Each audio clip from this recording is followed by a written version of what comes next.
മൂന്നാഴ്ച നീണ്ട വാശിയേറിയ പ്രചാരണത്തിനൊടുവിൽ നിലമ്പൂർ നാളെ പോളിംഗ് ബൂത്തിലേക്ക്. നിശബ്ദ പ്രചാരണത്തിൽ വോട്ടുറപ്പിക്കാനുള്ള അവസാനവട്ട ശ്രമങ്ങളിലായിരുന്നു മുന്നണികൾ. നിശബ്ദ പ്രചാരണ ദിവസവും നിലമ്പൂരിൽ വിവാദങ്ങൾക്ക് കുറവുണ്ടായില്ല.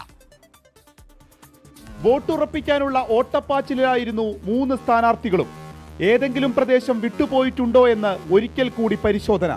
നേരിട്ട് കണ്ട് വോട്ടഭ്യർത്ഥന.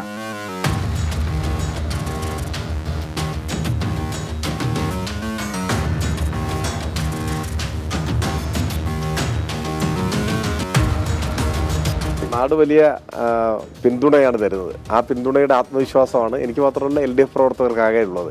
അതാണ് ഞങ്ങളുടെ ആത്മവിശ്വാസത്തിന്റെ അടിസ്ഥാനം. നിലമ്പൂരിലെ ജനങ്ങൾ വളരെ കൃത്യമായി തീരുമാനിച്ചു കഴിഞ്ഞു എന്നതിൻ്റെ വ്യക്തമായ തെളിവാണത്. ഒരു ചരിത്ര ഭൂരിപക്ഷത്തിന് നിലമ്പൂരിൽ UDF ജയിക്കും. ഞങ്ങൾക്ക് ധൈര്യമാണുള്ളത്. ഞങ്ങളിവിടെ മുന്നേറും. ആ കാര്യത്തിൽ യാതൊരു സംശയവുമില്ല. നിലമ്പൂരിന്റെ വികസനത്തിന് വേണ്ടിയാണ് ഞാൻ വോട്ട് ചെയ്യേണ്ടത്. നിലമ്പൂരിന്റെ സമഗ്ര വികസനം.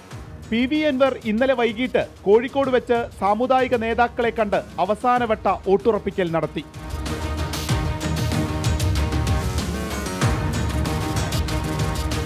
നിലമ്പൂരിലെ ജനങ്ങളെ സംബന്ധിച്ച് അവരുടെ നിലനിൽപ്പിൻ്റെ പ്രശ്നമാണ്.